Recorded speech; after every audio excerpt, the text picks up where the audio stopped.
औज़ुबिल्लाहिमिनश्शैतानिर्रजीम बिस्मिल्लाहिर्रहमानिर्रहीम। मुअज़्ज़ज़ नाज़रीन इकराम अस्सलाम वालेकुम। मुअज़्ज़ज़ दोस्तों, इससे पहले आप इस कहानी की 225 इक़्सात सुन चुके हैं। आप किस्त 226 मुलाहिज़ा फरमाएं। इन बेचारों का ख्याल है कि पीर दानिश हमारे होटल में मौजूद है और हम तलाशी के डर से उसे कहीं मुंतकिल करने की कोशिश करेंगे। इन गधों को इसी गलतफहमी में मुब्तला रहने दो। हम मजीद कुछ देर पीर दानिश के बारे में बातें करते रहे। अचानक फ़ोन की घंटी बजी। दूसरी तरफ रहीम गुल था। खासी चहकती हुई सी आवाज़ में बोला, भाई ये क्या किस्सा है? सुना है तुमने पीर दानिश को अगवा करा लिया है, और वो भी किसी बुरका पोश लड़की की मदद से। या अल्लाह, मैं गिरा उठा। ये शख्स तो वाकई टॉक ऑफ द टाउन बन गया है। हर तरफ से उसकी बात होती है, हर तरफ से उसी के बारे में पूछा जाता है। दरअसल यह टेलीफोन बड़ी ही करामत जात है। रहीम गुल गुफ्ता लहजे में बोला, चंद लम्हों में बात इधर से उधर पहुंच जाती है। क्या तुम भी गार्ड मदर का कोई चिंगारता हुआ टेलीफोन मौसूल कर चुके हो? मैंने पूछा। नहीं, उसने जवाब दिया। मुझे तो अपने एक आला अफसर का फ़ोन मौसूल हुआ था। वो बेचारे परेशान थे, जानना चाह रहे थे कि ये क्या किस्सा है। उन्हें किसी ने अप्रोच किया था कि तुम्हारे होटल की तलाशी का वारंट इशू करा जाए। वो बेचारे सिफारिश की वजह से कुछ हाथ पांव हिलाने लगे थे कि इतने में बहुत ऊपर से फ़ोन आ गया कि वो आराम से बैठ जाएं और इस सिलसिले में ज़्यादा मुस्तैदी दिखाने की कोशिश न करें। मैंने उस पर कोई तबसरा न किया तो वो बोला, लगता है तुमने काम दिखा ही दिया, और साथ ही साथ पस पर्दा डोरियां भी हिला दी। यार तुम बड़े हजरत हो। मेरे साथ समंदर पर बैठकर मछली उड़ाते रहे और मुझे हवा भी नहीं लगने दी कि पसे पर्दा क्या ड्रामा चल रहा था। अब तो मुझे बता दो उस मगरमच्छ को कहाँ रखा है और बुरका पोश लड़की कौन थी? मैं दिल ही दिल में शुक्र कर रहा था कि उन दिनों राहीला कराची में नहीं थी। अगर रहीम गुल या गार्ड मदर उसे मेरे पास होटल या ऑफिस वगैरह में देख चुके होते तो लाजमन यही समझते कि पीर दानिश को ले जाने वाली लड़की उसके सिवा कोई नहीं हो सकती थी। वो शैतान की खाला थी और तुम चाहो तो शैतान अपने आप को भी समझ सकते हो। मैंने कहा, वैसे तुम्हें ये कहानी किसने बताई? गार्ड मदर ने आला अफसर को सुनाई होगी। आला अफसर ने मुझे सुनाई। अब तुम ये कहानी मुझे मत सुनाओ क्योंकि मैं पहले ही उसे सुन चुका हूँ और काफ़ी बोर हो चुका हूँ। मैंने उसकी बात काटते हुए कहा, इससे पहले कि तुम और क्या सराइयाँ करो और मैं तुम्हें बता दूं कि ऐसी मैंने कोई हरकत नहीं की। मालूम नहीं क्यों वो हथनी की बच्ची उसका क्रेडिट या फिर यूं कहो कि डिसक्रेडिट मुझे देने पर तुली हुई है। इसका मतलब है मैं खामखा ही खुश हो रहा था कि हमारे यार ने काम दिखा दिया। वो कदरे मायूसी से बोला, अगर मैं ऐसा कोई काम दिखा देता तो फिर तुम जैसे ही कानून पसंद दोस्तों की फर्शनासी की रग फौरन फड़क उठती, हथकड़ी उठाकर मुझे गिरफ्तार करने चल देते। हाँ, अगर ऐसी कोई रिपोर्ट दर्ज होती तो फिर ये तो करना पड़ता। वो इत्मीनान से बोला, मुझे तो पहले ही तुमसे यही उम्मीद थी, लानत है तुम पर। मैंने मसनूई गुस्से से कहा, क्या करें भाई, कानून तो कानून है ना। उसने गोया मजबूरी जाहिर की। अब यही देख लो कि अगर गार्ड मदर आज या कल आला हुकाम में से किसी से सर्च वारंट जारी करवाने में कामयाब हो गई तो उसकी तामील के लिए उसके साथ मुझे ही आना पड़ेगा। तुम्हारे होटल की तलाशी मुझे ही लेना पड़ेगी। तुम जैसे आस्तीन के सांप से दोस्ती रखने से तो बेहतर था कि मैं पीर दानिश से ही दोस्ती कर लेता। वो कम अज कम यारों का यार तो होगा। मैंने ठंडी सांस लेकर कहा, अपनी यह हसरत अब पूरी कर लेना। अभी वो कौन सा मर गया है, जल्द या बदेर बाजियाब हो ही जाएगा, बल्कि ऐन मुमकिन है कि वो खुद ही लौट आए। तब जाकर उसके सामने दस्त बस्ता खड़े हो जाना और उससे अपनी गुज़िश्ता खताओं की माफ़ी मांग लेना। तुम जैसे आदमी को तो वो लपक कर सीने से लगाएगा। रहीम गुल बड़े खुशगवार लहजे में बोला, हाँ अब यही करना पड़ेगा। मैंने कहा, अब इजाज़त हो तो मैं थोड़ा सा काम कर लूँ, आज तुमने मेरा पूरा दिन बर्बाद कर दिया है। ओहो, काम की इतनी फिक्र कब से हो गई जनाब को? वो इस्तेज़ाइया लहजे में बोला, तुम तो कहा करते थे तुम्हारा बिजनेस खुदकार मशीन की तरह चलता रहता है। हाँ, चलता तो रहता है, फिर भी स्टीयरिंग व्हील कभी कभी किसी खास समत में घुमाने की जरूरत पेश आती रहती है। मैंने कहा, अच्छा ठीक है, तुम काम करो मसरूफ आदमी।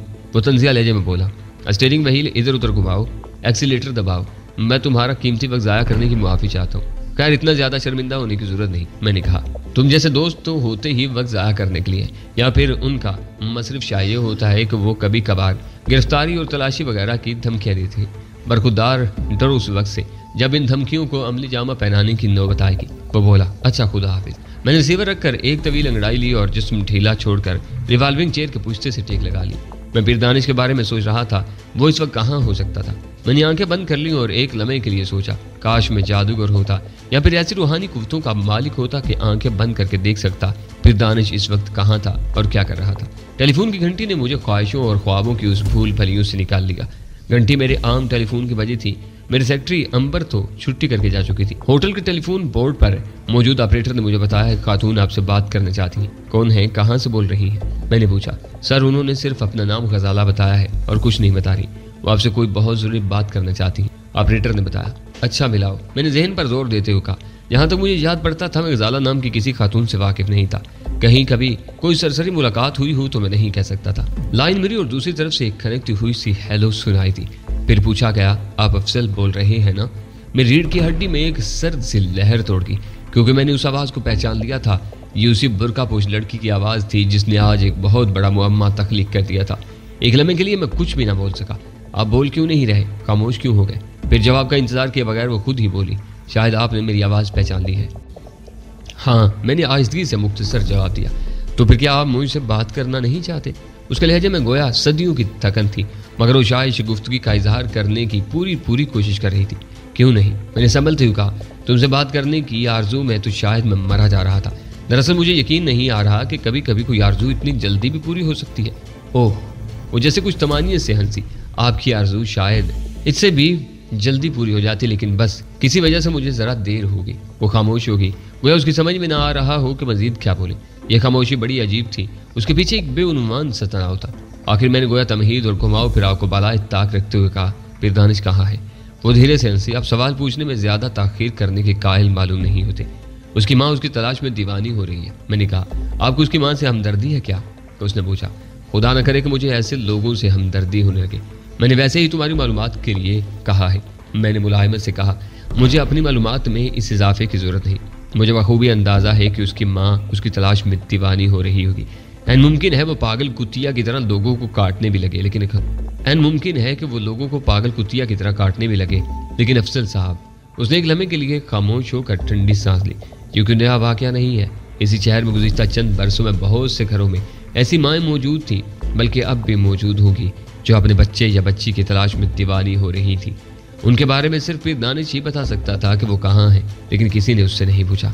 اوہ، میں نے گہری سانس لی۔ تم نے اسے کوئی پرانا حساب بے باک کرنے کے لیے اسے اغوا کیا ہے؟ اغوا؟ وہ اس بار ذرا زیادہ زوردار انداز میں ہنسی۔ آپ بھی بڑی عجیب باتیں کرتے ہیں افضل صاحب۔ میری بھلا کیا مجال کہ میں پیر دانش کو اغوا کر سکوں؟ میں ایک نازک، کمزور اور لاوارث سی لڑکی ہوں۔ میں تو اس طرح کی کسی شخصیت کو اغوا کرنے کا تصور بھی نہیں کر سکتی۔ مجھے پتا چلا ہے کہ کورٹ سے وہ تمہارے ساتھ گیا تھا۔ میں نے کہا۔ وہ اپنی خوشی سے بڑے آرام و اطمینان سے اور کافی حد تک رازدارانہ سے انداز میں میرے ساتھ روانہ ہوا تھا۔ اسے اغوا کرنا تو نہیں کہا جا سکتا نا۔ وہ نہایت ٹھہرے لہجے میں سمجھانے کسی انداز میں بولی، ٹھیک ہے، میں تم سے ٹیکنیکل بحث میں نہیں الجھتا۔ میں نے جلدی سے کہا، پیر دانش اس وقت کہاں ہے؟ کیا آپ کو یہ جاننے میں دلچسپی ہے؟ اس نے پوچھا۔ بہت زیادہ، میں نے جواب دیا۔ مجھے یہی امید تھی، اسی لیے میں نے آپ کو فون کیا ہے۔ مجھے معلوم تھا پیر دانش کے بارے میں جاننے کے لیے دو ہستیاں سب سے زیادہ بے تاب ہوں گی، ایک اس کی ماں، دوسرے آپ، لیکن دونوں کی دلچسپی میں زمین آسمان کا فرق ہوگا۔ اس نے گہری سانس لی، لیکن یہ بات میں آپ کو فون پر نہیں بتا سکتی کہ پیر دانش کہاں ہے۔ تو پھر کیسے بتاؤ گی؟ میں نے پوچھا۔ یہ خاصی اہم بات ہے، اسے جاننے کے لیے آپ کو تھوڑی سی تکلیف اٹھانا پڑے گی۔ وہ شیریں لہجے میں بولی، میں آپ کو ایک ایڈریس لکھواتی ہوں، اس پر تشریف لے آئیے۔ بہت آسان سا پتہ ہے، آپ کو یہاں پہنچنے میں کوئی دشواری پیش نہیں آئے گی۔ میں راستہ بھی سمجھا دوں گی، اگر آپ دلچسپی محسوس کریں تو میں بتاؤں۔ ضرور، میں نے جلدی سے کہا اور ایک پین سنبھال کر نوٹ پیڈ پر اس کا ایڈریس لکھنے لگا۔ اس نے جو ایڈریس لکھوایا وہ ڈیفنس کا تھا۔ اس نے راستوں اور مطلوبہ بنگلے وغیرہ کی چند نشانیاں بھی بتا دیں، پھر بولی، لیکن ایک شرط ہے کہ آپ بالکل اکیلے آئیں گے، کوئی پولیس والا، کوئی گارڈ، کوئی دوست، کوئی اجنبی آپ کے ساتھ نہیں ہونا چاہیے۔ میں ہنس دیا۔ وہ فوراً بولی، اس میں ہنسنے کی کیا بات ہے؟ میں چشمے تصور سے دیکھ سکتا تھا کہ اس کی تیوری چڑھ گئی تھی، بس یوں ہی ذرا سی ہنسی آ گئی تھی۔ میں بڑا خوش مزاج آدمی ہوں، اکثر ہنستا مسکراتا رہتا ہوں۔ میں نے جواب دیا، ہاں، بعض لوگ خوش مزاجی افورڈ کر سکتے ہیں، ان کے حالات اس قابل ہوتے ہیں۔ اس کے لہجے میں ایک عجیب سی تلخی تھی۔ مجھے ہنسی صرف اس لیے آئی تھی کہ فی الحال مجھے یہی محسوس ہو رہا تھا، یہ کوئی جال تھا اور لڑکی نے بڑی معصومیت سے فرض کر لیا تھا کہ اس کے بلاوے پر میں اکیلا چلا آؤں گا۔ تاہم فی الحال اس کی ہر بات پر ہاں کہتے رہنا ہی بہتر تھا۔ مجھے اس معاملے کی تہہ تک پہنچنا تھا۔ تو پھر آ رہے ہیں آپ؟ قدر توقف سے اس نے پوچھا۔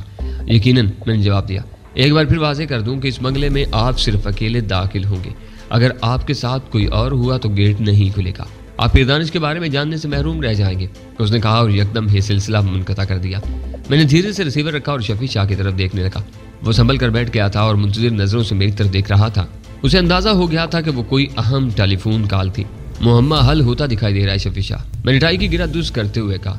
میرا خیال ہے پیر دانش کا عدالت سے غائب ہونا، اس برقع پوش لڑکی کا نمودار ہونا، گارڈ مدر کا چیختے چنگھاڑتے مجھے فون کرنا، ہوٹل کی تلاشی پر اصرار کرنا، سرچ وارنٹ کے حکام سے رابطہ کرنا، یہ سب ایک ڈرامہ ہے۔ شاید انہیں یقین ہو گیا ہے کہ میں اس ڈرامے سے متاثر ہو چلا ہوں، اب وہ اس کا ڈراپ سین کرنا چاہتے ہیں۔ ڈراپ سین آپ کے خیال میں کیا ہو سکتا ہے؟ شفیع شاہ نے دریافت کیا۔ ظاہر ہے مجھے مروانہ ہی اس ڈرامے کا کلائمیکس ہو سکتا ہے، میں نے جواب دیا۔ پیر دانش اپنے دشمنوں سے حساب برابر کرنے کے معاملے میں کچھ زیادہ ہی بے صبرا معلوم ہوتا ہے۔ یہ بھی ظاہر ہے کہ مجھے ایسے طریقے سے مروانا چاہتا ہے کہ الزام اس پر نہ آ سکے یا کم از کم ثابت نہ کیا جا سکے۔ پھر میں نے شفیع شاہ کو چند لمحے پہلے موصول ہونے والی ٹیلی فون کالز کے بارے میں بتایا۔ آپ اس بلاوے پر جائیں گے؟ شفیع شاہ نے پوچھا۔ یقیناً، میں نے جواب دیا۔ اگر آپ کا خیال ہے کہ یہ آپ کے لیے جال بچھایا جا رہا ہے تو آپ اس بلاوے کو نظر انداز بھی کر سکتے ہیں۔ شفیع شاہ محتاط لہجے میں بولا۔ اس نے زور دے کر یہ بات نہیں کہی تھی۔ کم از کم تم تو ایسا مت کہو شفیع شاہ، میں نے مسکراتے ہوئے کہا۔ تم میرے شیر جوان ساتھیوں میں سے ایک ہو۔ میں نے کوئی بزدلی والی بات تو نہیں کی سر۔ وہ بھی جواباً مسکرایا۔ اسے تو محض فضول قسم کے لوگوں کو نظر انداز کرنا کہا جا سکتا ہے۔ میں پھر دانش کو بتانا چاہتا ہوں کہ اس کے جال وغیرہ ہمارے لیے بچکانہ چیزیں ہیں اور ہم اس قسم کے جال میں داخل ہونے کے بعد بھی اسے مکڑی کے جالے کی طرح توڑ کر نکل سکتے ہیں۔ میں نے بات کرتے کرتے جیب سے اپنی لوڈڈ گن نکال کر چیک کرتے ہوئے کہا۔ اس کے علاوہ یہ برقع پوش لڑکی اپنے آپ کو میری نظر میں میری ہم نوا بنانے میں کامیاب رہی ہے۔ میں اس کے بارے میں تجسس میں مبتلا ہو چکا ہوں۔ دیکھنا چاہتا یہ ہوں کہ وہ کون ہے، کیا چیز ہے، کس انداز میں پھر دانش کے کام آتی ہے۔ گن دوبارہ جیب میں رکھ کر میں نے اٹھتے ہوئے گہری سانس لے کر کہا۔ اس کے علاوہ بھی ایک بات ہے جو شاید سب سے زیادہ اہم ہے۔ وہ کیا سر؟ اس نے بھی اٹھتے ہوئے پوچھا۔ وہ یہ کہ میرے تمام اندازے غلط بھی ہو سکتے ہیں، میں نے مسکراتے ہوئے جواب دیا، اور یہی بات سب سے زیادہ اہم ہے۔ میرے اندازے صحیح ہیں یا غلط ہیں، یہی جاننے کے لیے ہمارا وہاں جانا سب سے زیادہ اہم ہے۔ بات تو ٹھیک ہے، شفیع شاہ نے سر ہلایا۔ تم 2-3 آدمیوں کے ساتھ حسب معمول میرے آس پاس رہو گے، میں نے ہدایت کی۔ میں کوشش کروں گا کہ اگر ذرا بھی کوئی ایسی ہنگامی صورتحال ہوئی جو مجھے اپنے قابو سے باہر نظر آئی تو میں کم از کم ایک فائر ضرور کر سکوں۔ گولی کی آواز سنتے ہی تمہیں کسی نہ کسی راستے سے اس گھر میں کود آنا ہے۔ کسی راستے سے کسی کو مار کر گھسنا پڑے تو بھی گھس آنا۔ پرواہ مت کرنا کہ کون تمہارے ہاتھوں مر رہا ہے۔ چلنے کے بعد ہم ہوٹل سے روانہ ہو چکے تھے۔ شفیع شاہ نے اپنی اور میری گاڑی کے درمیان مناسب فاصلہ رکھا تھا۔ شفیع شاہ سائے کی طرح میرے ساتھ تھا، لیکن ایسا سایہ جو ذرا فاصلے پر چلتا تھا اور اس وقت تک اسے کوئی نہیں دیکھ سکتا تھا جب تک اشد ضرورت نہ آن پڑتی۔ ہم نے بہت تیز رفتاری سے فاصلہ طے کیا اور یہ محض اتفاق، یہ شاید میری خوش قسمتی تھی کہ میں کسی سے پوچھے بغیر مطلوبہ بنگلہ تلاش کرنے میں کامیاب ہو گیا۔ حالانکہ وہ ڈیفنس کے خاصے بےہودہ حصے میں واقع تھا۔ بےہودہ اس لحاظ سے کہ وہ فیز پوری طرح آباد نہیں تھا، اس میں کافی پلاٹ خالی تھے جس کی وجہ سے ویرانی کا احساس زیادہ تھا، جبکہ ڈیفنس کے تو اچھے بھلے آباد علاقوں میں بھی رات کو ویرانی کا احساس ہوتا تھا۔ جس بنگلے کا ایڈریس اس لڑکی نے مجھے لکھوایا تھا وہ زیادہ لمبا چوڑا نہیں تھا، لیکن نہایت خوبصورت، شاندار اور نیا تھا۔ اس کا ڈیزائن بہت عمدہ تھا اور اسے باہر سے ہی دیکھ کر اندازہ ہوتا تھا کہ اس کی تعمیر میں ہر چیز بہت مہنگی استعمال کی گئی تھی۔ اس پر کوئی نیم پلیٹ نہیں تھی، صرف اس کے گیٹ کے ایک پلر پر روشن خانہ موجود تھا جس میں شیشے پر گھر کا نمبر وغیرہ دکھائی دے رہا تھا۔ بنگلہ 2 منزلہ تھا، صرف اوپر کی منزل پر کھڑکیوں میں روشنی دکھائی دے رہی تھی۔ نیچے کی منزل مکمل طور پر تاریکی میں ڈوبی ہوئی تھی، حتیٰ کہ پورش میں بھی روشنی نہیں تھی۔ البتہ گیٹ کی پیشانی پر ایک تیز لائٹ اس طرح لگی ہوئی تھی کہ گیٹ کے سامنے کھڑا ہونے والا روشنی میں نہا جاتا۔ میں نے گاڑی گیٹ سے کچھ آگے لے جا کر روکی اور پیدل گیٹ تک چلا گیا۔ میرا ہاتھ جیب میں گن کے دستے پر تھا۔ ایک ہاتھ سے میں نے کال بیل کا بٹن دبایا اور ایک طرف کو ہو گیا۔ کون؟ پلر میں نصب انٹرکام پر آواز ابھری۔ یہ اسی لڑکی کی آواز معلوم ہوتی تھی۔ افضل، میں نے ذرا ہچکچاہٹ سے جواب دیا۔ ذرا گیٹ کے سامنے آئیے، اس نے ہدایت کی اور میں طویل سانس لے کر رہ گیا۔ تاہم میں نے اس کی ہدایت پر عمل کرنے میں کوئی ہچکچاہٹ نہیں دکھائی۔ میں سمجھ گیا کہ گیٹ میں کوئی الیکٹرانک آئی نصب تھی، وہ شاید اوپر کی منزل پر موجود تھی اور کسی مانیٹر کے اسکرین پر مجھے دیکھنے کے ساتھ ساتھ اطمینان کرنا چاہتی تھی کہ کم از کم گیٹ پر تو میں تنہا ہی تھا۔ میں گیٹ کے سامنے تیز روشنی میں آ گیا۔ مجھے یہ بھی نظر آ گیا کہ الیکٹرانک آئی کہاں نصب تھی، وہ گیٹ کے بالائی حصے میں تالے کے ڈیزائن میں مخفی تھی۔ چند لمحے بعد کلک کی آواز کے ساتھ تالا کھلا جو در حقیقت گیٹ کے وسط میں تھا۔ پھر خود کار گیٹ آہستگی سے صرف اتنا کھل گیا کہ ایک ہی فرد داخل ہو سکتا تھا۔ میں نے اس بلی کی طرح چوکنے انداز میں اندر قدم رکھا جو ذرا سا کھٹکا سنتے ہی اچھل کر کسی درخت پر چڑھنے کے لیے تیار تھی۔ گن اب میرے ہاتھ میں تھی، میں کسی بھی غیر متوقع قسم کے استقبال کے تیار تھا۔ اندر ملگجے اندھیرے نے میرا استقبال کیا۔ اس اندھیرے کی آغوش سے نامعلوم لوگ نکل کر مجھ پر حملہ آور نہیں ہوئے، تاہم یہ امکان موجود تھا کہ کسی کونے خدرے سے کوئی گولی آتی اور میرا لاہور چاٹ جاتی۔ یہ خطرہ مجھے بہرحال مول لینا تھا، یہ جوا کھیلے بغیر بات نہیں بننی تھی۔ اچانک کشادہ پورچ میں بڑی سی ایک روف لائٹ خود بخود روشن ہو گئی اور کافی دور تک کا منظر صاف دکھائی دینے لگا۔ میرے تنے ہوئے اعصاب ذرا ڈھیلے پڑ گئے۔ کم از کم ظاہری طور پر آس پاس کوئی خطرہ دکھائی نہیں دے رہا تھا۔ دائیں طرف ایک گیٹ ہاؤس موجود تھا لیکن اس کا دروازہ بند نظر آ رہا تھا۔ میں نے گن سیدھی رکھتے ہوئے دیوار سے لگ کر بائیں ہاتھ سے اسے کھولنے کی کوشش کی تو پتہ چلا کہ وہ مقفل تھا۔ उस दरवाजे पर जोर आजमाई की जरूरत नहीं थी। अचानक करीब ही से आवाज उभरी और मैंने तेजी से घूमते हुए गन का रुख उतर कर लिया। हालांकि आवाज मैंने फौरन पहचान ली थी, ये उसी लड़की की आवाज थी, लेकिन मेरी वो हरकत इस तरह आ रही थी। बरामदे में नजर आने वाला महराबी दरवाजा बेआवाज तरीके से खुल चुका था और वो दरवाजे में खड़ी थी। वो शब ख्वाबी के मुहीन सफेद लिबादे में थी, जिससे उसके जिस्म की चांदनी छिन छिन कर बाहर आ रही थी। उसके स्याह चमकीले और रेशमी बाल कंधों पर फैले हुए थे। वो किसी हद तक मुख्तसर वजूद और सरापा नजाकत थी। उस मुख्तसर वजूद में बड़ी क़यामत पनाह मालूम होती थी। मैंने जब उसे सरतापा स्याह पोशी की हालत में देखा था तो ठीक ही महसूस किया था कि स्याही के पर्दे में हुस्न की चांदनी महसूस थी। वो बिलाशुबा बहुत खूबसूरत थी, लेकिन न जाने क्यों उस वक्त मुझे उसके चेहरे पर जिंदगी की वो तवताब मफकूद नजर आई जो उस नो उम्री और नो खेजी में मौजूद होनी चाहिए थी। सर पर स्याह जुल्फों का साया न होता तो सर से पांव तक रोए के गाले जैसी दिखाई देती। फिल्मों वाले चाहते तो कुछ स्पेशल इफेक्ट्स वगैरह देकर उस वक्त किसी सीन में उससे खूबसूरत रूह का काम ले सकते थे। मेरा एक हाथ दरवाजे के नाप पर था, दूसरे में गन थी जिसका रुख उसकी तरफ था और मेरी कमर दीवार से लगी हुई थी। चंद सेकंड के लिए वक्त शायद वहीं रुक गया था। वो भी एक टुक मेरी तरफ देख रही थी, जैसे मेरी सूरत जहन में नक्श कर लेना चाहती थी, लेकिन उसकी आंखों में दिलचस्पी नहीं, अफसुर्दगी थी। वो नंगे पांव थी। उसी ठहरी ठहरी आवाज में वो बोली, इस दरवाजे को छोड़ दे, वहां जो गार्ड मौजूद होते हैं वो इस वक्त अंदर ही बेहोश पड़े हैं। मैंने उसकी हदायत पर एक मामूल की तरह हाथ नाप से हटा लिया तो बोली, ये गन भी जेब में रख ले, यहाँ आपको इसकी जरूरत नहीं पड़ेगी। मैंने उसके उस हुक्म की तामील नहीं की, अलबत्ता गन नीचे कर ली। वो घूमते हुए बोली, मेरे पीछे आ जाइए। मैं बरामदे की सीढ़ियां चढ़कर उस दरवाजे से अंदर पहुंचा। वो एक आरास्ता पैरास्ता हाल था जहां रोशनी बहुत कम थी। दरवाजे के पास से ही सीढ़ियां ऊपर जा रही थी। वाल टू वाल कारपेट की वजह से वो बिल्कुल ही बेआवाज कदमों से चल रही थी। वैसे भी वो नंगे पांव थी और उसका वजूद जैसा सुबक नजर आ रहा था, उसकी वजह से शायद वैसे भी उसके कदमों की आहट न होती। उसके पीछे चलना एक नहायत सबर आजमा काम था। अच्छा ही था कि उस वक्त मेरा जहन दूसरी बहुत सी बातों में उलझा हुआ था। वो बहुत आहिस्तगी से सीढ़ियां चढ़ने लगी। वो जैसे बहुत थकी हुई थी या फिर उसे नींद की कमी महसूस हो रही थी। अच्छा, तो तुम्हारा नाम गजाला है? मैंने अब भी कर दो पेज से मोहतात रहते हुए पूछा। हाँ, उसने मुड़कर देखे बगैर जवाब दिया। बहुत आम सा नाम है। इसको सुनने के बाद आप बात आगे बढ़ाने की गर्ज से ये भी नहीं कह सकते कि बड़ा खूबसूरत नाम है। उदासी और थकन उसके चेहरे पर ही नहीं, उसके लहजे में भी थी। इस उम्र में, इस सरापा और इस खूबसूरत घर में मौजूदगी के बावजूद ये उदासी कुछ अजीब लग रही थी। मैंने धीमे लहजे में कहा, तुम्हें खूबसूरत नाम की क्या जरूरत है? तुम खुद खूबसूरत हो। वैसे गजाला भी कुछ कम खूबसूरत नाम नहीं है, इसमें शहरियत और नगमगी है। तब उसने अचानक ही रुक कर पलट कर मेरी तरफ देखा। मुझे भी रुकना पड़ा। उसका एक पाँव निचली सीढ़ी पर था और एक उससे अगली सीढ़ी पर। उसकी चांदनी जैसे वजूद से फूटती हुई खुशबू इंसान के आवाज़ को धुंधला देने के लिए काफ़ी थी, लेकिन उस वक्त मैं अपना जहन कहीं और रखने की कोशिश कर रहा था। क्या मैं वाकई बहुत खूबसूरत हूँ? उसने नहायत संजीदगी से पूछा। क्या तुम्हें यह बात अभी तक किसी ने नहीं बताई? मैंने जानना चाहा। बताई तो है। वो अफसुर्दगी से मुस्कुराई, बल्कि सच्ची बात तो ये है कि इन्हीं चंद अल्फाज के तिलिस्म ने ही मुझे बर्बाद किया है। लेकिन मेरा ख्याल था कि कुछ अरसा से शायद मैं किसी चुड़ैल से भी ज्यादा बदसूरत हो गई हूँ। उसकी छोटी सी बात के पीछे यकीनन एक बड़ी कहानी थी। वो दोबारा सीढ़ियाँ चढ़ने लगी। हम एक सन टेरेस पर जा पहुंचे। उसने एक दरवाज़ा खोला और हम एक हाल से गुजरने लगे।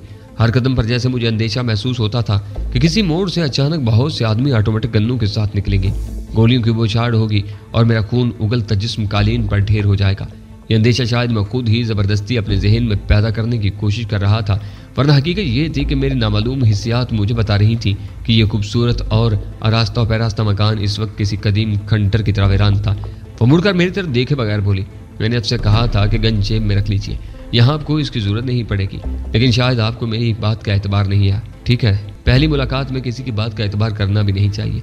मैं उस वक्त भी गन हाथ में लिए चल रहा था। मैंने इधर उधर देखते हुए पूछा, तुम इस वक्त यहाँ अकेली हो? तकरीबन, उसने जवाब दिया। तकरीबन? मेरी गिरफ्त गन के दस्ते पर मजीद सख्त होगी। क्या मतलब? मतलब को जाने दीजिए, आप मुझे इस घर में अकेला ही समझिए। वो एक दरवाजे के सामने रुकते हुए बोली। वो दरवाज़ा खोल कर अंदर चली गई और दरवाजे को हाथ से पकड़ कर रुक गई, क्योंकि स्टाफर उसे वापस ला रहा था और मैं हिचकिचाहट अमेज अंदाज में बाहर ही रुक गया था। आ जाइए, आ जाइए, यहाँ कोई आप पर हमला नहीं करेगा, वो थके थके से लहजे में बोली। वो एक नहायत शानदार तवील अरीज और पुरतईश बेडरूम था। जहाँ तक मैं उसे देख पाया था वो खाली ही मालूम होता था। मैं अंदर चला गया। उसने दरवाज़ा बंद किया और बटन दबाकर मकफिल कर दिया। बेडरूम के वस्त में एक बहुत बड़े गोल बेड पर गोल और ऊपर से मखरूती खैमे के अंदाज में एक बारीक चाली फैली हुई थी। उस खूबसूरत बेड पर एक तरफ कोई नहायत खूबसूरत और चमकीला सा कंबल सर से पांव तक ओढ़े लेटा था। अब मैंने गन जेब में रख ली, क्योंकि कमरे का दरवाज़ा मकफिल हो चुका था। बेड पर लेटा हुआ शख्स अगर ड्रामाई अंदाज में अचानक कंबल फेंक कर उठ खड़ा होता और उसके हाथ में कोई गन होती तब भी मुझे कोई खास परवाह नहीं थी।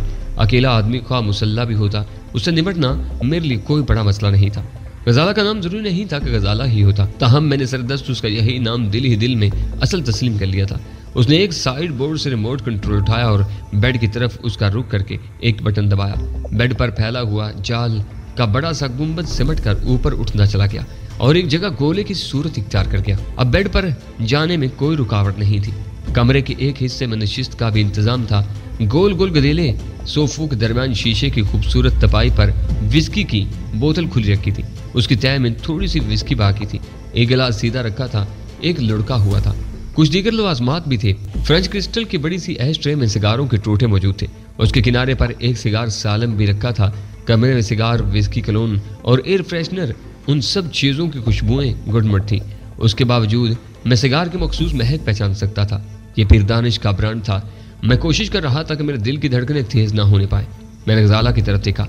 वो एक मुजस्मे की तरह साख्त खड़ी मेरी तरफ देख रही थी। उस कंबल के नीचे पीर दानिश है? मैंने उसकी आंखों में झांकते हुए पूछा। हाँ, उसने जवाब दिया। उसकी आवाज़ जैसे कहीं दूर से आ रही थी। आपको उसकी तलाश थी ना? मैंने आपको बहुत सारी जहमतों से बचा लिया है। आपकी खिदमत में पीर दानिश। उसने ड्रामाई से अंदाज में जरा झुक कर बेड की तरफ इशारा किया। अब आप इसे ले जा सकते हैं। तुमने इसे ड्रिंक्स में कुछ मिलाकर पिलाया है या ये वैसे ही नशे में धुत पड़ा है? मैंने धीमी आवाज में पूछा। आप खुद कंबल उठाकर देख लें, आपको अंदाजा हो जाएगा, वो बोली। मैं धीरे धीरे उस तरफ कदम उठाता आगे बढ़ा कि गजाला पर भी नजर रख सकूं। वो मेरे अंदाज से मेरा मकसद समझ गई। अजीब से अंदाज में हंसी और बोली, आप बहुत ही ज्यादा मोहतात आदमी हैं। जहाँ मामला फिर दानिश का हो वहाँ मोहतात रहना ही चाहिए। मैंने कहा। हाँ, ये आपने बिल्कुल ठीक कहा। उसने इस बात में सर हिलाया, लेकिन मुझे ये बात बहुत ताकीद से बताई जा रही है। कंबल उठाते वक्त भी मैं हर रद्द अमल के लिए तैयार था। गो कि मेरा दिल कह रहा था कुछ भी नहीं होगा, लेकिन मैं अपने आप को यकीन दिलाने की कोशिश कर रहा था कि कंबल उठाते ही गोली मेरी पेशानी में फस्त हो सकती थी या खंजर मेरे सीने में उतर सकता था। मैं अपने आप को ये भी बता रहा था कि जरूरी नहीं कंबल के नीचे पीर दानिश ही मौजूद हो। वो कोई इंतहाई माहिर मशाक कातिल या कमांडो भी हो सकता था। एक हाथ से मैंने कंबल उठाया। मेरा दूसरा हाथ किसी हद तक फिजा में बुलंद था और बिजली की तरह हरकत करने के लिए तैयार था, लेकिन मुझे उसको हरकत देने की जरूरत नहीं पड़ी। गजाला मुझे धोखा नहीं दे रही थी। कंबल के नीचे पीर दानिश ही मौजूद था। गो कि उसकी शक्ल काफी बदली बदली सी लग रही थी, लेकिन उसके पीर दानिश होने में बहरहाल कोई शक नहीं था। उसकी रंगत पहले ही गहरी सांवली थी, लेकिन उस वक्त उसका चेहरा बिल्कुल ही नीला और मुतोरम सा नजर आ रहा था। उसकी पेशानी से खून की एक पतली सी लकीर उसकी बाईं आंख की तरफ आ रही थी और बंद आंख पर कुछ खून जमा होकर खुश्क हो चुका था। उस सुनाबी खून ने उसकी आंख को ढांप लिया था। पेशानी से खून की लकीर इसलिए बरामद हुई थी कि वहां एक कील पवस्त थी। वो कील पूरी की पूरी पेशानी में पवस्त थी। सिर्फ उसका सर बाहर था और सर को देखकर अंदाजा हो रहा था कि वो कम अज कम एक बालिश्त लंबी थी। मैंने जिंदगी में बड़े बड़े होलनाक नज़ारे देखे थे, लेकिन न जाने क्यों उस खामोश नज़ारे ने मेरी रीढ़ की हड्डी में सर्द सी लहर दौड़ा थी। एक लम्हे के लिए शायद मैं सांस लेना भी भूल गया था। उस लम्हे शायद कमरे में ऐसा सकूत था कि सुई गिरने की आवाज़ भी सुनी जा सकती थी। मुझे यकीन नहीं आ रहा था कि इतनी बड़ी और इतनी हंगामा खेज कहानी इतनी खामोशी से अंजाम को पहुंच गई थी। मेरा ख्याल था कि पीर दानिश के अंजाम को पहुंचने तक न जाने कितनी कत्लो गारत होगी, कितने बेगुनाहों और गुनाहगारों का खून बहेगा और न जाने कितना वक्त लगेगा। लेकिन जब कहानी अंजाम को पहुंचने पर आई थी तो यकदम ही पहुंच गई थी और शायद बड़ी खामोशी से पहुंच गई थी। कम से कम बेडरूम की हालत तो यही बता रही थी कि वहां कोई ऐसा खास हंगामा बर्पा नहीं हुआ था। मैंने आहिस्तगी से पीर दानिश का चेहरा दोबारा कंबल से ढांप दिया। मेरी आंखों के सामने से गोया एक भयानक मंजर हट गया। मैं आहिस्तगी से ही लड़की की तरफ घूमा। वो थके थके से अंदाज में फूले फूले सोफे में धंसी हुई थी। ये किसने किया है? मैंने पीर दानिश की तरफ इशारा किया। मेरा मतलब है इसकी पेशानी में कील किसने ठोकी है? क्या आपको यहाँ मेरे अलावा कोई और नजर आ रहा है? उसने नीम आंखों से मेरी तरफ देखते हुए पूछा। तुमने? ये कील तुमने ठोकी है? मैंने बेयकीनी से कहा। इंसानी खोपड़ी की हड्डी बहुत सख्त होती है, शायद इसलिए कि इसमें हजरत इंसान का दिमाग बंद होता है, जो सारे जिस्म का बादशाह है और इंसान के सारे अफ़आल व आमाल को कंट्रोल करता है। कुदरत ने उसकी हिफाजत का ज़बरदस्त बंदोबस्त किया है। ये आसानी से नहीं टूटती और मेरा ख्याल था कि इसमें कील जैसी नुकीली चीज़ काटना भी कुछ इतना आसान नहीं था। मेरे अंदाजे के मुताबिक जिस किसी ने भी ये काम अंजाम दिया था, इसे कोई ऐसा मौका तो मुयस्सर नहीं रहा होगा कि वो आराम से बैठा हथौड़ा मार मार कर कील ठोकता रहा हो और धीरे धीरे उसे खोपड़ी में उतारता रहा हो। उसने यकीनन एक ही ज़र्ब में यह काम अंजाम दिया था। क्यों? क्या मैं ये कील नहीं ठोक सकती थी? उसने मेरी बेयकीनी को महसूस करते हुए तीखी नज़रों से मेरी तरफ देखकर पूछा। यकीनन ये एक ही ज़र्ब में ठोकी गई है। मैंने कहा, हाँ आपका अंदाज़ा सही है, लगता है कि आपको भी इस काम का तजुर्बा है। उसके अफसरदा चेहरे पर मुस्कुराहट की रमक उभरी। ये तजुर्बे की नहीं, कॉमन सेंस की बात है। मैंने कहा, मुझे तुम्हारे दावे पर यकीन नहीं आ रहा। तुम एक नाजुक अंदाम और कमज़ोर लड़की हो, तुम ये काम नहीं कर सकती थी। तुम इतनी ताकत नहीं है। ये मेरी नहीं, इंतकाम की ताकत थी। वो नहाए ठहरे ठहरे लहजे में बोली। वो अलग झपकाए बगैर मेरी तरफ देख रही थी। उसकी धुंधलाई धुंधलाई सी आंखों में एक लम्हे के लिए बिजली कूदी थी। उसकी नज़र और उसके उन अल्फाज ने मेरी रूह को झुंझला दिया। उसने स्याह शीशे की तबाही तले हाथ डाला। जब उसका हाथ बाहर आया तो उसमें स्टील का एक बड़ा हथौड़ा था। हथौड़ा मुझे दिखाते हुए बोली, इससे मैंने ये कील उसकी खोपड़ी में उतारी है। मुझे अफसोस इस बात का है कि इस वक्त वो नशे में धुत और तकरीबन बेहोश था, इसलिए वो ज़्यादा तकलीफ महसूस नहीं कर सका होगा। जबकि मेरी ख्वाहिश थी वो ज़िंदगी में कम अज़ कम ये एक अज़ियत तो महसूस कर लेता, लेकिन जाहिर था कि मैं उसके जागते और होश हवास में होते हुए तो ये काम नहीं कर सकती थी। उसने हथौड़ा आहिस्तगी से तबाही पर रख दिया। मैं जैसे ख्वाब के से आलम में धीरे धीरे चलता हुआ वापस आया और उसके मुकाबले दूसरे सोफे पर बैठ गया।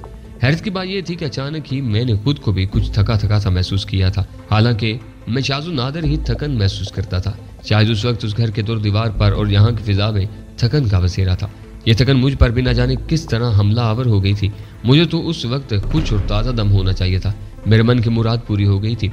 मुझे कुछ ज़्यादा परेशानी नहीं उठानी पड़ी थी और फिर दानिश अपने अंजाम को पहुँच गया था। उसके बावजूद न जाने क्यों मैं वैसा महसूस नहीं कर रहा था जैसा मुझे महसूस करना चाहिए था। मेरा ख्याल है कहानी कुछ उलट चल रही है।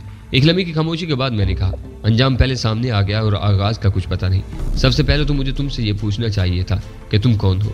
आपको अंदाजा नहीं हुआ? उसने पूछा। नहीं, इस वक्त मेरा अपने अंदाजों से ईमान उठा हुआ है, मैंने जवाब दिया। उसका सर झुक गया। वो अपने दोनों हाथ गोद में रखते हुए चंद लम्हे बैठी रही। उसे गोया बोलने के लिए मुनासिब अल्फाज नहीं मिल रहे थे। आखिर उसने शायद सादा तरीन अल्फाज में अपना तारुफ करवाने का फैसला किया और कहा, मैं पीर दानिश की दाश्ता हूँ। ये यूँ कहिए कि कुछ देर पहले तक थी।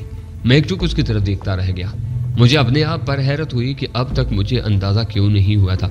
फरहान ने मुझे बताया था कि पीर दानिश की तीसरी दाश्ता 18 साल की थी और वो उसकी सबसे चहेती औरत थी। उस बंगले में पहुंचकर उस इम्कान की तरफ मेरा जहन जाना चाहिए था। मेरा जहन शायद एक वजह से उस तरफ नहीं गया था। वो वजह सवाल बनकर मेरी जुबान पर आके, तुमने अभी इंतकाम की बात की थी। मैंने कहा, लेकिन दाश्ताएं अपने रखने वालों से इंतकाम तो नहीं लिया करती। इंतकाम किस बात का?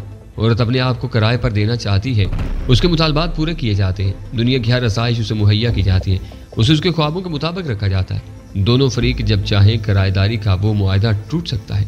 रखने वाला अपना रास्ता लेगा और रखेल चाहेगी तो किसी और कदरदान की तलाश में चल देगी। इसमें इंतकाम, और वो भी इतना शदीद इंतकाम कहाँ से निकला? अफसरदगी उसके चेहरे पर कुछ और गहरी होगी। उसने बालों में उंगलियां फेरी और कमज़ोर सी आवाज़ में बोली, दुनिया की तमाम दाश्ताओं की कहानियाँ यकसा नहीं हो सकती। अफसल साहब, आप मेरी उम्र देख रहे हैं। मेरी बदकिस्मती है कि मैं ज़हनी तौर पर अपनी उम्र से बहुत आगे चली गई हूँ। मेरी उम्र ज़्यादा नहीं है, मुझे अंदाज़ा हो गया है, मैंने कहा, और मुझे किसी ने तुम्हारे बारे में बताया भी था। फरहा ने बताया होगा। वो फ़ौरन बोली, पीरदाने से ताल्लुक़ रखने वाले ख़ास लोगों में सिर्फ वो मुझे जानती थी और मुझे मालूम है कि आपकी उससे मुलाकात हुई थी। उसके 2 दिन बाद वो मारी गई। उसका जुर्म इतना संगीन तो नहीं था कि उसे इतनी बेदर्दी से मार दिया जाता। पीरदानिश के हाथों जिन लोगों की भी जिंदगियां बर्बाद हुई, उनमें से किसी का जुर्म भी इतना संगीन नहीं था कि उसे बेरहमी सफाकी से हलाक कर दिया जाता। कम अज़ कम पीरदानिश को तो यह हक हरगिज़ नहीं पहुंचता था कि वो पहले उसकी ज़िंदगी बर्बाद करे और फिर उन्हें ज़रा सा अपनी मर्जी के खिलाफ जाते देख कर कीड़े मकोड़ों की तरह मरवा दे। मैंने कहा, फ़िरौन हर दौर में, हर शोबा ज़िंदगी में, हर सतह पर किसी न किसी रूप में जन्म लेते रहे हैं और लेते रहेंगे। कोई छोटा फ़िरौन, कोई बड़ा फ़िरौन, किसी के चेहरे पर कोई नकाब, किसी के चेहरे पर कोई नकाब। हम जैसे इंसानों की बदकिस्मती होती है कि हम उनकी लपेट में आ जाते हैं। उसने एक नज़र बेड की तरफ देखा जिस पर पीरदानिश कंबल ओढ़े अब्दी नींद सो रहा था। उसकी आंखों में नफरत की बर्क कूदी और मादूम हो गई। उसकी जगह फिर थकन ओद कर आई।